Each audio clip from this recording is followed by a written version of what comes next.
محترم بھائیوں اور بہنوں، رسول اللہ صلی اللہ علیہ وسلم اپنے عمل میں بھی ہمارے لیے نمونہ ہے، اپنے عقیدے میں بھی ہمارے لیے نمونہ ہے، اپنی سوچ اور فکر میں بھی ہمارے لیے نمونہ ہے۔ آپ اس کائنات میں کیا کرنے آئے، آپ کے آنے کا مقصد کیا تھا، وہ بھی ہمارے لیے نمونہ ہے کہ ہم بھی اس مقصد کو اپنا مقصد بنائیں۔ فرمایا اللہ وہ ہے جس نے اپنے رسول کو بھیجا ہدایت اور سچا دین دے کر، تاکہ اس دین کو سارے دینوں پر غالب کر دے۔ وَلَوْ كَرِهَ الْمُشْرِكُونَ وَلَوْ كَرِهَ الْكَافِرُونَ وَكَفَى بِاللَّهِ شَهِيدًا، اگرچہ یہ بات مشرکوں کو، کافروں کو اچھی نہ لگے کہ اللہ کا دین سارے دینوں پر غالب ہو جائے۔ محترم بھائیوں، ہم دیکھتے ہیں کہ رسول اللہ صلی اللہ علیہ وسلم کی زندگی سکون، آرام اور نخرے اور دنیا کی مینٹیننس اور اپنا سٹیٹس بنانا، اس چیزوں میں آپ کی زندگی نہیں گزری۔ آج ہمیں ڈی ریل کر دیا گیا، ہمارا راستہ گما دیا گیا، ہمیں گمراہ کر دیا گیا۔ ہم جن چکروں میں پڑے ہوئے ہیں، یہ رسول اللہ صلی اللہ علیہ وسلم کا طریقہ نہیں ہے۔ ہم جن نخروں میں اور جس سٹیٹس کو مینٹین کرنے کے لیے لگے رہتے ہیں، یہ ان کا طریقہ نہیں ہے۔ ہر وقت اپنے جسم کے بناؤ سنگار پر لگے رہنا، عورتیں ہیں تو ان کو الگ مصیبت ہے، مرد ہیں تو ان کو الگ مصیبت ہے۔ روزانہ اٹھ کر سب سے پہلے یہ کہ میں آج کیسا لگوں گا، داڑھی کو صاف کرو، بال اس طرح کے بناؤ، کپڑے اس طرح کے پہنو۔ نبی صلی اللہ علیہ وسلم کی سیرت تو دور کی بات ہے، آج جو کافر قومیں دنیا میں کامیاب ہیں، یہ تو ان کا طریقہ بھی نہیں ہے۔ اب چائنا اس وقت دنیا کا سب سے زیادہ دنیاوی اور معیشت کے حساب سے سب سے آگے جا رہا ہے۔ آپ ان کے لوگوں کا حال دیکھ لو، ارب پتی ہوگا، کروڑ پتی ہوگا، اور اس کے بالکل سادہ سے کپڑے ہوں گے۔ نہا عن الترجل الا غبا، فرمایا یہ کنگھی روزانہ نہ کیا کرو، ایک دن چھوڑ کر کیا کرو۔ مقصد یہ کہ ہر وقت تمہیں یہی فکر رہتی میں کیسا لگ رہا ہوں، یہ کیا بات ہوئی؟ تمہیں اللہ تعالیٰ نے بہترین بنایا ہے، تم اچھا ہی لگ رہے ہو۔ ذرا اس مقصد پر بھی غور کر لو جس کے لیے تمہیں پیدا کیا گیا ہے۔ ہمارا کتنا وقت ان مصیبتوں میں گزرتا ہے، یہ ڈیلی پروگرام کی بات کر رہا ہوں۔ اور جو زندگی کا ویژن ہے وہ ہمارا کس طرح کا ہے، 2.5 سال کا ہوا تو سکول میں چلا گیا، اب وہاں اس کا ویژن سیٹ ہوتا ہے، پڑھتا رہا، جب 15-20 سال پڑھ لیا تو پھر معلوم ہوا کہ مجھے تو یاد اب آیا، مجھے تو کسی نے بتایا نہیں کہ مجھے تو یہ لائن نہیں اختیار کرنی چاہیے تھی، وہ والی لائن اختیار کرنی چاہیے تھی۔ لو یہی وہ دائرہ ہے جس میں آج کا مسلمان گھوم رہا ہے۔ جتنے بھی میدان پڑھائی کے ہیں سب کے آخر میں نوکری لکھا ہوا ہے۔ MBA کروں گا نوکری کروں گا، MBBS کروں گا، اسپیشلائز کروں گا نوکری کروں گا، CA کروں گا نوکری کروں گا، سوشیالوجی پڑھوں گا تو اچھی نوکری مل جائے گی۔ رسول اللہ صلی اللہ علیہ وسلم کی جو سیرت میں عرض کر رہا ہوں، ذرا غور کریں کہ کوئی دن بھی ہے جو سکون کا ہو، کہ آپ سوچیں کہ اب بے فکری ہو گئی ہے۔ ابھی ہجرت کر کے آئے ہیں، وہ ظالم مکہ والے جو ہجرت حبشہ والوں کے پیچھے وہاں نجاشی کو ملنے پہنچ گئے تھے کہ ان بندوں کو واپس کرو، وہ نبی صلی اللہ علیہ وسلم اور ان کے ساتھیوں کو کہاں چھوڑ سکتے تھے؟ آپ کا پیچھا یہاں بھی جاری رہا، آپ نے اپنا دفاع لگایا، علاقے کے لوگوں سے معاہدات کیے، ان کو ساتھ ملایا، پھر فرمایا کہ مکے والوں کا ایک قافلہ گزر رہا ہے، 35-40 لوگ صرف اس میں ہیں، مال بہت ہے، تو کون ہے جو میرے ساتھ چلے گا؟ وہاں ان پر حملہ کرنا ہے، بدر کے پاس سے گزرے گا۔ یہ نہیں کہا سب آؤ، اس لیے کہ ٹارگٹ چھوٹا تھا، تو ٹھیک ہے جو آنا چاہے آ جائے۔ مہاجر تھے، جب سب کو چھوڑ کر آگے تھے مکہ سے مدینہ، تو مدینہ سے جہاں چاہو لے جاؤ، ان کا کیا تھا؟ وہ تو تقریباً سارے آ گئے۔ انصاریوں کے تھے، باغات تھے، کسی کی کھیتی تھی، کسی کے کاروبار تھے، ان کے بھی کافی سارے لوگ آ گئے، لیکن کچھ رہ بھی گئے۔ رسول اللہ صلی اللہ علیہ وسلم جب راستے میں تھے تو ابو سفیان، ظاہر سی بات ہے، وہ قافلہ لے کر آ رہا تھا شام سے، بہت سمجھدار آدمی تھا۔ آتا ہے، آ کر کے ایک کنویں پر پڑی ہوئی اونٹ کی مینگنیاں پکڑتا ہے، اس کا کوئی ساتھی اس کو توڑ کر دیکھتا ہے تو بیچ سے کھجور کی گٹھلی نکلتی ہے، کہتا ہے یہ مدینہ کے اونٹ ہیں، یہ ہمارا پیچھا ہو رہا ہے۔ وہیں سے واپس ہوا، سمندر کا راستہ لیا تو ایک تیز سوار کو پہلے بھیج دیا کہ آپ کے قافلے کو خطرہ ہے۔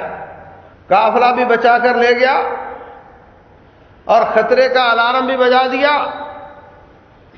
مکہ میں رپورٹ پہنچی تو ابو جہل تو لال سرخ ہو گیا، یہ جرأت مسلمانوں کی، آؤ اب تو تمہارے پیٹ پر ہاتھ پڑ گیا ہے، نکلو۔ اللہ اکبر۔ سیرت 60 سال کی ہے، اس کو ہم 60 گھنٹوں میں بھی بیان نہیں کر سکتے، صرف ایک تارانہ نظر مار رہے ہیں سیرت پر۔ وہاں سے کیسے قافلہ تیار ہوا، بہرحال 1000 کا لشکر، ان کے پاس ضرورت سے زیادہ سواریاں اور گانے والی لونڈیاں کہ وہاں مسلمانوں کو شہید کریں گے، پھر اونٹوں کو ذبح کریں گے، جشن منائیں گے، یہ لونڈیاں گانے گائیں گی اور اس کے بعد ہم وہاں سے واپس آئیں گے۔ راستے میں ان کو پتہ چل گیا کہ ابو سفیان کا قافلہ تو بچ کر آ گیا ہے، لیکن ابو جہل کو تو موقع چاہیے تھا کہ اچھا ہوا موقع بنا ہوا ہے تو اس کو استعمال کرو۔ وہ آ گیا قافلہ لے کر۔ اب رسول اللہ صلی اللہ علیہ وسلم کو اس نے پیغام بھیج دیا کہ ہم آ رہے ہیں، جانا نہیں ہے۔ آپ نے مشورہ کیا، مہاجر اٹھے، ہم جانیں قربان کر دیں گے۔ پھر پوچھا ساتھیوں کیا کرنا چاہیے؟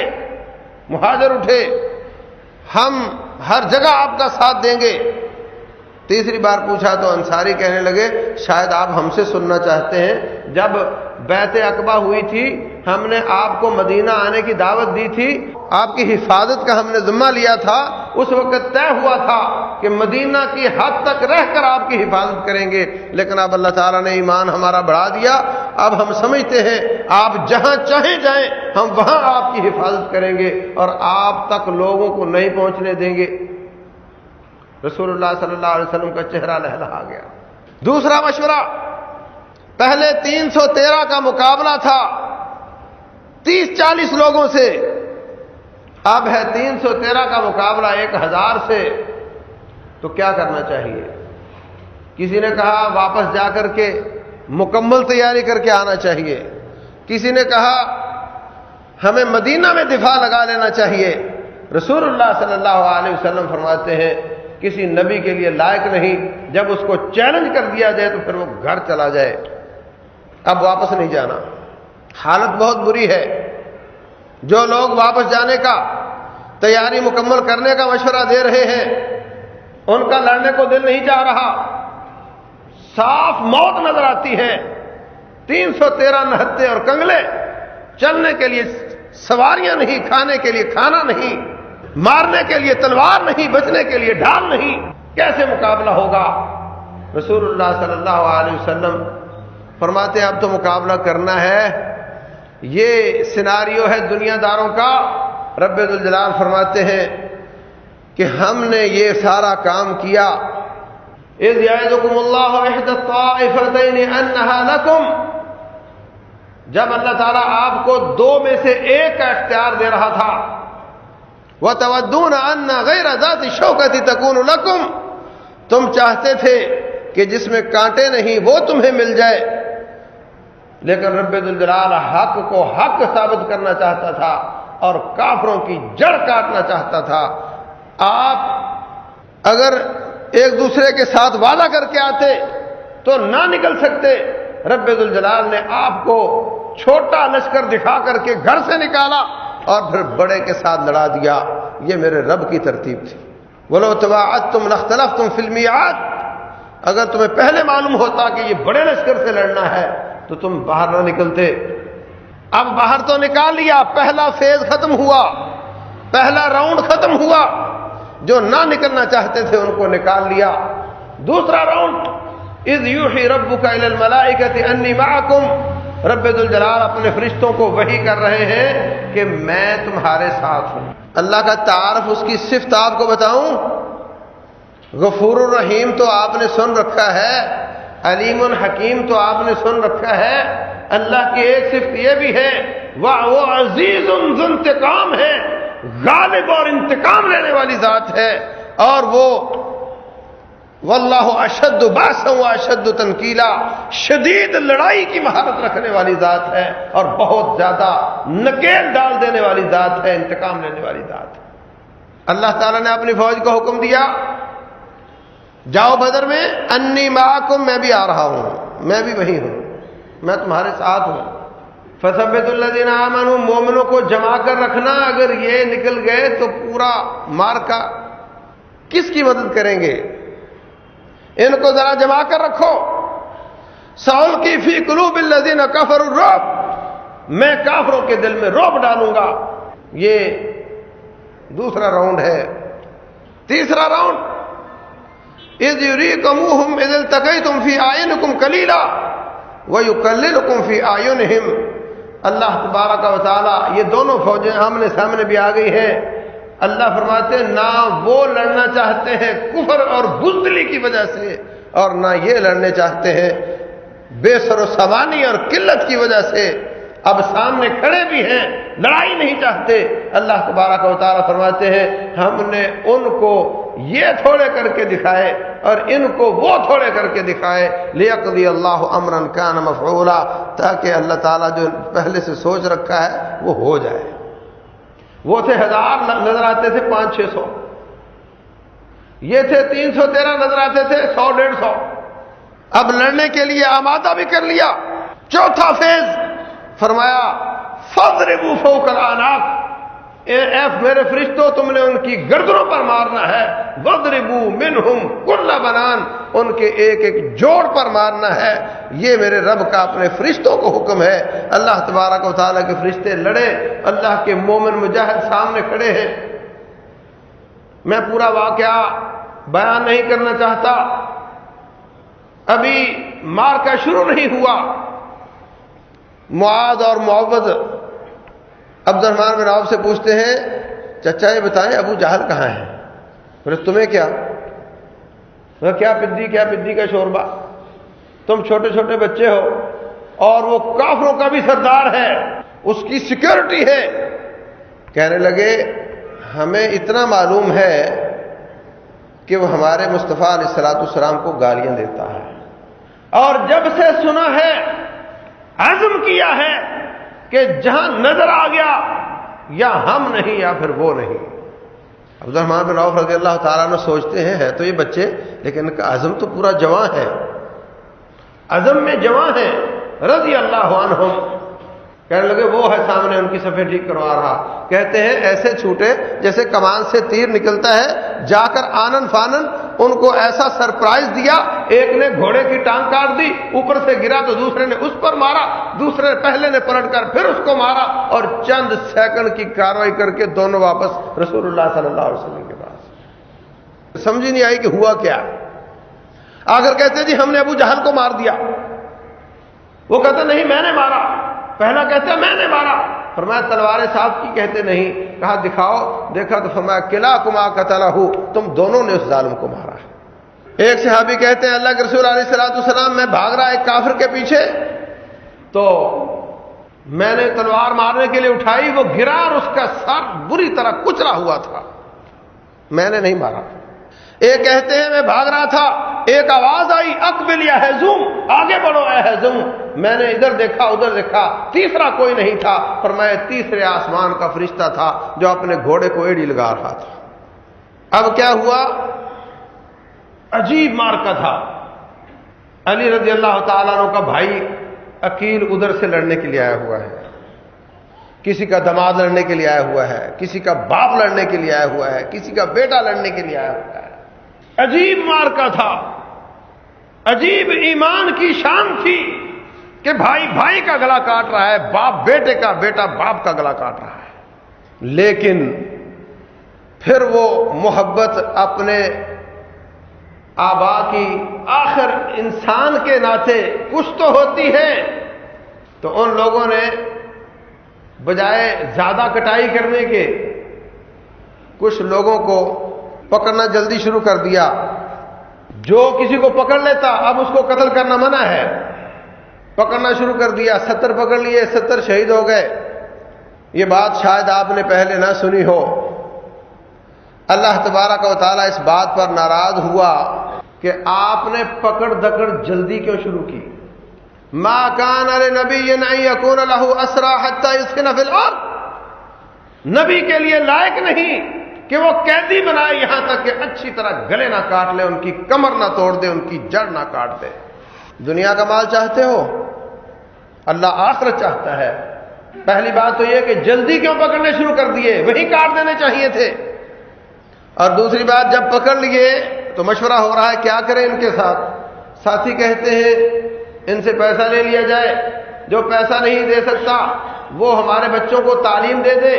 عمر بن خطاب رضی اللہ تعالیٰ عنہ فرماتے ہیں یہ عقیل علی کو پکڑاؤ رضی اللہ عنہم، یہ اس کو لٹائے، اس کا گلا کاٹے، مجھے میرا فلاں رشتہ دار دو، میں اس کا گلا کاٹتا ہوں. اللہ دیکھے کہ ایمان ہمارا مضبوط ہے یا رشتے ہمارے مضبوط ہیں. آپ نے اکثریت کی رائے کو لے لیا، ان کا فدیہ لے لیا.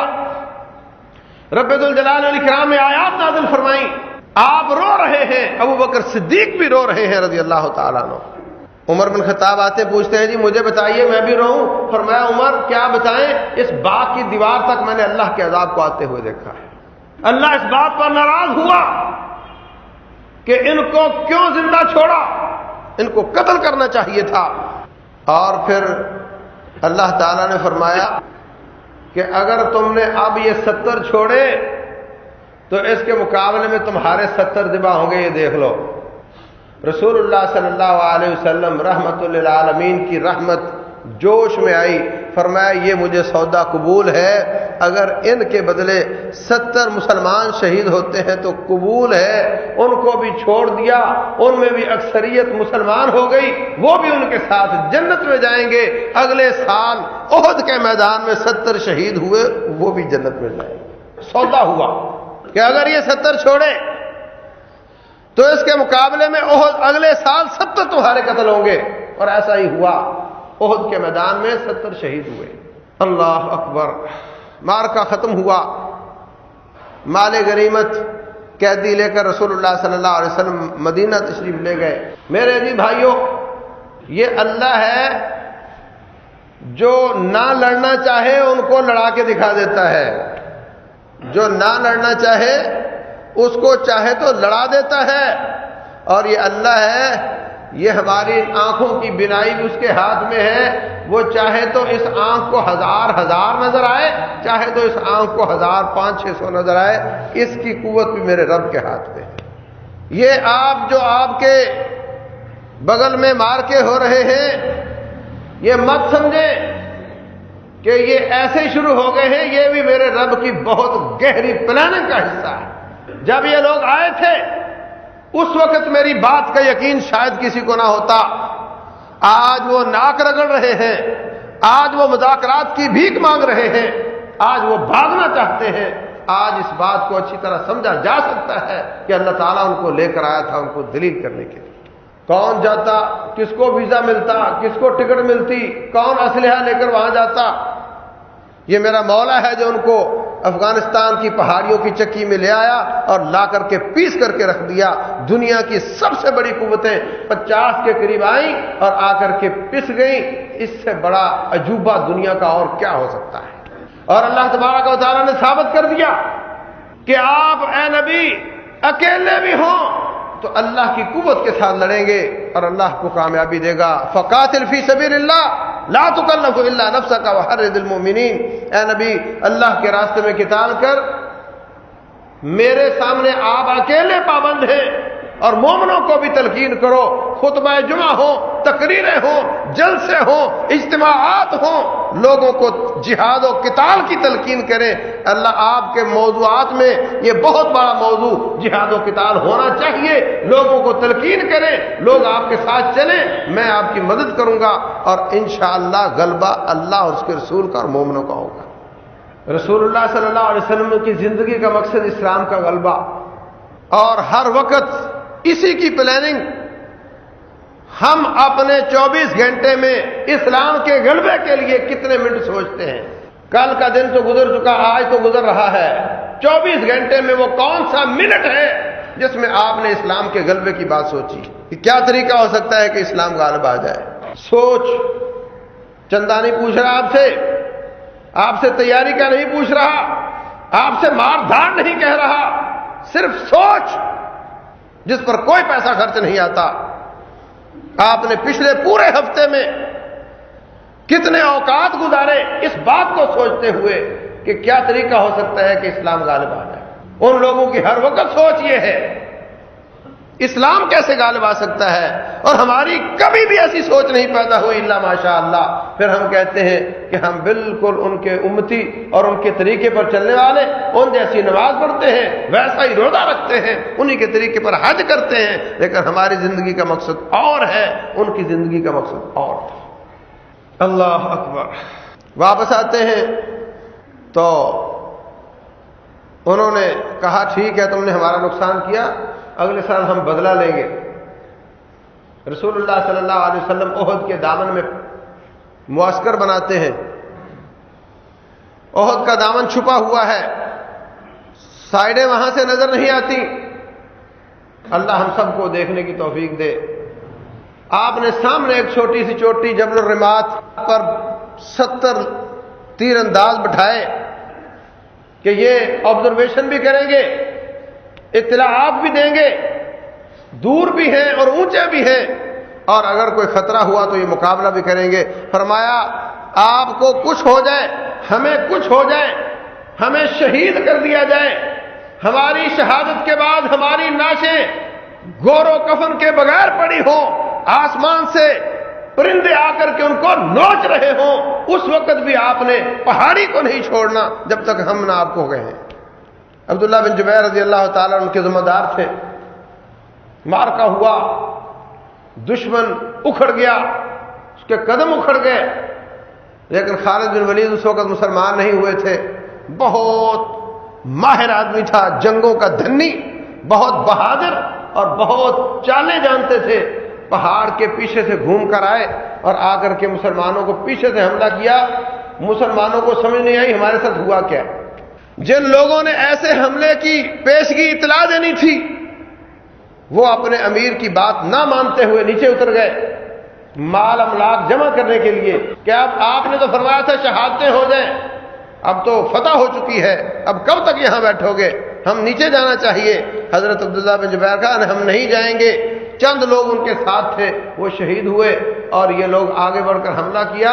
مسلمان بالکل گھبرا گئے، سمجھ نہیں آئی ہوا کیا ہے، یہ مارنے والا کون ہے اور کٹنے والا کون ہے۔ مسلمان سمجھے کہ ہر آنے والا دشمن ہی دشمن ہے۔ ایسی پریشانی بنی کہ کتنے صحابہ کرام اپنے مسلمانوں کے ہاتھوں شہید ہوئے۔ حذیفہ بن یمان رضی اللہ تعالیٰ عنہ کہتے میرے باپ پر مسلمان حملہ آور ہو گئے، دشمن سمجھا، چہرہ چھپایا ہوا ہوتا ہے جنگ کے لیے۔ میں کہہ رہا ہوں میرا باپ ہے، ان کو مت قتل کرو۔ جب تک میری آواز ان کو سمجھ آئی اس وقت تک میرے باپ کو وہ شہید کر چکے تھے۔ اس سے ثابت ہوتا ہے جو اللہ تعالیٰ کے راستے میں نکل گیا وہ اللہ کے نام لگ گیا، وہ مسلمانوں کے ہاتھوں شہید ہو جائے غلطی سے، وہ اپنی سواری سے گر کر شہید ہو جائے۔ عامر بن اقوا رضی اللہ تعالیٰ عنہ صحیح بخاری کی حدیث ہے، اپنی تلوار پلٹ کر لگ گئی، اس سے شہید ہوئے۔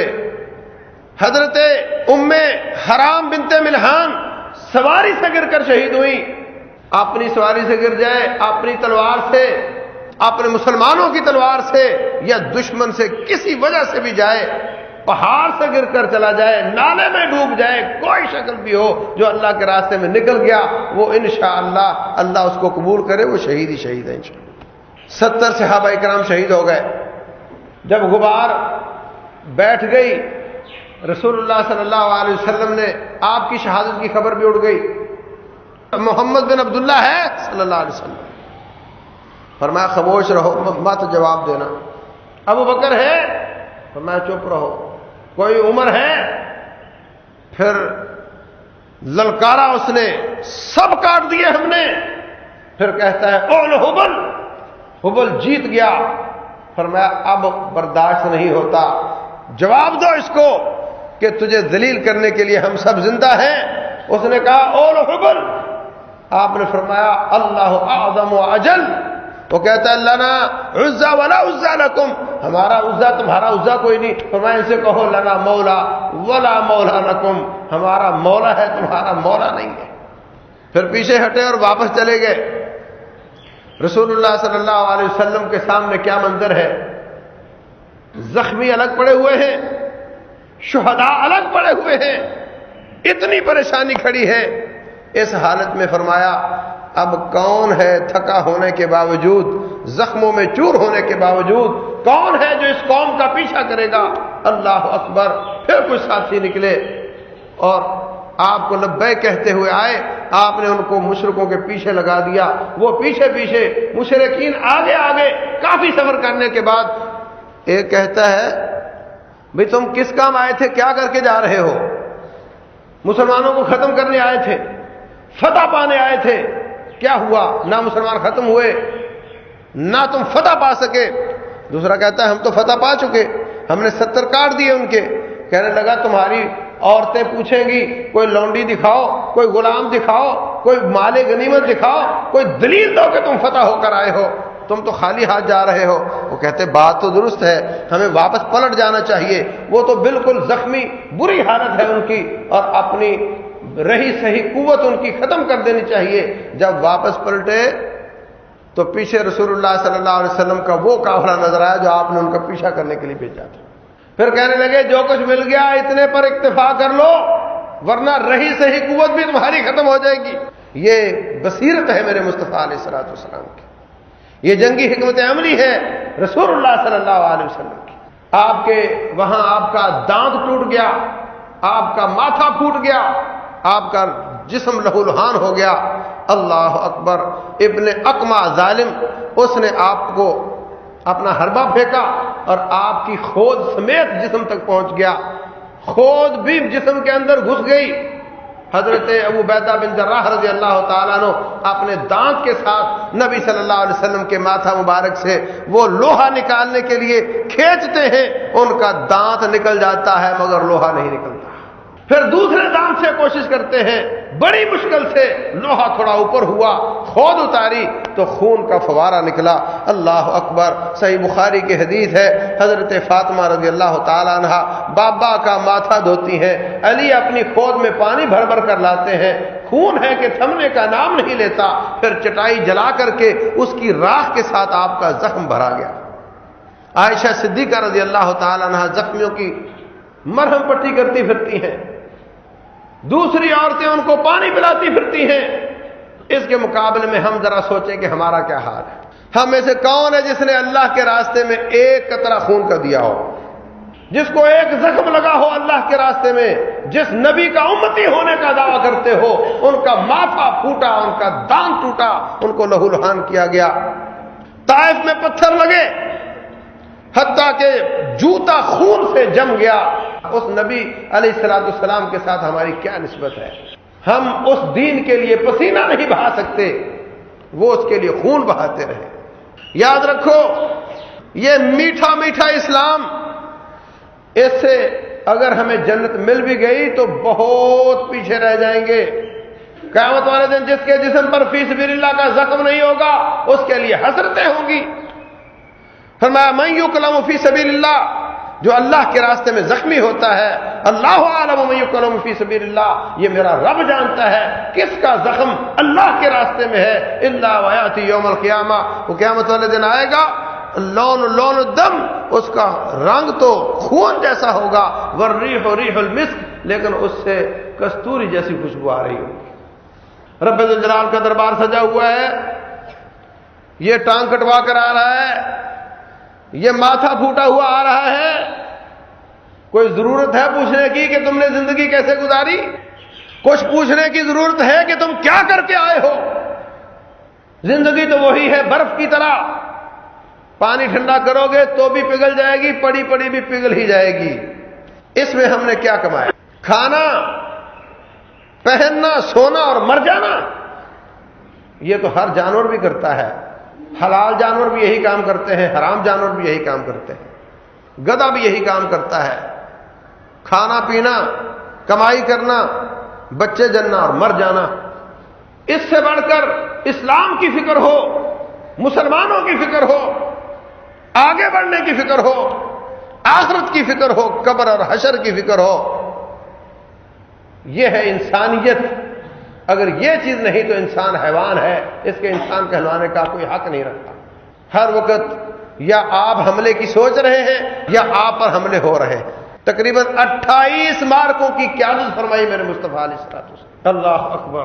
ابھی 1 سال مزید گزرا تو دشمن نے سوچا کہ اکیلے گئے تھے تو ٹھیک ہے، ایک دفعہ ان کا نقصان کر لیا، اگلی دفعہ ہمارا نقصان ہو گیا، ایک دفعہ ہمارا، ایک دفعہ ان کا نقصان ہو گیا۔ اب ہم نے ان کی قوت کو سمجھ لیا ہے، سب مل کر لوگوں کو ساتھ لے کر جاؤ اور ایک بار حملہ کر کے قصہ تمام کر دو۔ اندر سے بنو قریظہ کے یہودی وہ دل میں کڑتے رہتے تھے، اوپر سے نبی صلی اللہ علیہ وسلم کے ساتھ معاہدہ بھی کیا ہوا تھا، امن کا معاہدہ، اور اندر اندر سے کڑتے بھی رہتے تھے، حسد کی آگ میں جلتے رہتے تھے۔ ان سے انہوں نے ساز باز کی، آپس میں معاہدہ ہوا، مدینہ کے اندر سے ہم تعاون کریں گے، اوپر سے تم حملہ کر دو۔ اور مکہ والے نہیں، ان کے ساتھ بہت زیادہ لوگ آئے، اس لیے اس غزوے کا نام احزاب ہے، حزب کی جمع احزاب۔ زیادہ لشکر آئے، زیادہ آ کر بھی دیکھ لیا آپ نے حضرت سلمان فارسی کے مشورے میں، تو باقی سب اطراف میں تو پتھر پھیلے ہوئے ہیں جہاں سے سواریاں نہیں گزر سکتی، جو راستہ خالی تھا جہاں سے دشمن آ سکتا تھا وہاں خندق کھود دی، اتنی گہری کہ اس میں گرا ہوا نکل نہ سکے، اتنی چوڑی کہ اس کو کراس نہ کیا جا سکے، اس پر آپ نے اپنا دفاع لگایا۔ دشمن آ کر بیٹھ گیا، حالت یہ تھی، خوف و ہراس تھا۔ اذ جاءوکم من فوقکم ومن اسفل منکم، اوپر سے بھی آئے، نیچے سے بھی آئے۔ وَإِذ زَاغَتِ الْأَبْصَارُ، جب آنکھیں پتھرا گئیں، وَبَلَغَتِ الْقُلُوبُ الْحَنَاجِرَ، کلیجے منہ کو آ گئے، وَتَظُنُّونَ بِاللَّهِ الظُّنُونَ، اور تم نے اللہ کے بارے میں بدگمانی شروع کر دی۔ هُنَالِكَ ابْتُلِيَ الْمُؤْمِنُونَ، مومنوں کی آزمائش ہوئی، وَزُلْزِلُوا زِلْزَالًا شَدِيدًا، اللہ فرماتے میں اعتراف کرتا ہوں کہ ان کو شدید ہلا دیا گیا، ان کو جھٹکے لگائے گئے۔ اللہ اکبر۔ یہ سارا کچھ ہوا، مسلمانوں نے دفاع لگایا، کھانے کے لیے کھانا نہیں، پہننے کے لیے کپڑا نہیں، اور بچنے کے لیے دفاع نہیں، اور سردی شدت کی ہے۔ ان تمام حالات میں مسلمان جمے رہے، مارکا نہیں ہو سکا۔ 1-2 جگہ سے انہوں نے کراس کرنے کی کوشش کی لیکن مسلمانوں نے اس کو ناکام کر دیا۔ کتنی بار ایسا ہوا، بھوک لگی تو تھوڑے سے کھانے میں اللہ نے برکت دی، سارے مجاہدوں کو کافی ہو گیا۔ اللہ اکبر۔ مارکا ہے اور اس کے واقعات ہیں اور اس کی اسٹریٹجی ہے، وہ بہت لمبی بات ہے۔ میں عرض یہ کرنا چاہتا ہوں کہ وہ اکیلے بھی آئے، منہ کی کھانی پڑی، وہ زیادہ اتحادی بن کر آئے، پھر بھی خائب و خاسر ہو کر واپس جانا پڑا۔ جب انہوں نے اکیلے آ کر بھی ناکامی دیکھی، جب اجتماعی طور پر بھی ناکامی دیکھی، تو پھر رسول اللہ صلی اللہ علیہ وسلم نے اعلان فرمایا، نغزوہم ولا یغزونا، آج کے بعد دشمن کے پتے ختم ہو گئے، اس کے آپشن ختم ہو گئے، اب ہم پچھلے قرضے چکائیں گے، ان کو دوبارہ آنے کی ہمت نہیں ہوگی۔ آج ہم دیکھتے ہیں رشیا اکیلا آیا، پٹ گیا، پس گیا، اس کے بعد سب سے بڑی قوت سمجھی کہ میں اگرچہ بہت بڑی قوت ہوں لیکن اکیلی مقابلہ نہیں کر سکتی۔ لوگوں نے بڑا مشورہ دیا، برطانیہ آ کر کے افغانستان میں پس گیا، رشیا آ کر کے پس گیا، باز آ جاؤ، کہاں جا رہے ہو، مت جاؤ۔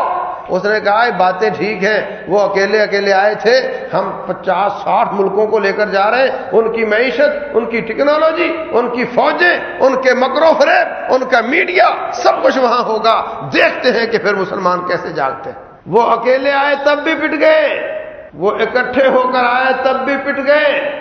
اب ہمیں حق ہے نا کہ ہم بھی کہہ دیں نغزوہم ولا یغزونا، آج کے بعد ان کو دوبارہ آنے کی ہمت نہیں ہوگی، اب ہم پچھلے قرضے سارے چکائیں گے انشاءاللہ۔ اب سب کو اپنے اپنے لالے پڑے ہوئے ہیں. تمہارے جانے کے بعد انڈیا کہتا میرا کیا بنے گا, دوسرا کہتا ہمارا کیا بنے گا.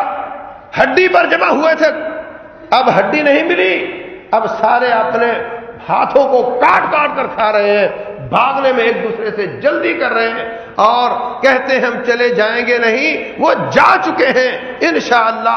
اور اب رب ذوالجلال ملک کو حقیقی آزادی دے گا اور پوری دنیا کا نقشہ اگلے 2 سالوں میں بہت اسلام کے حق میں تبدیل ہوگا اور انشاءاللہ ہم اپنے قرضے چکائیں گے, اسلام کا بول بالا ہوگا. اللہ تبارک و تعالی سیرت مصطفیٰ کے تمام پہلوؤں پر عمل کرنے کی توفیق دے. وما علینا الا البلاغ.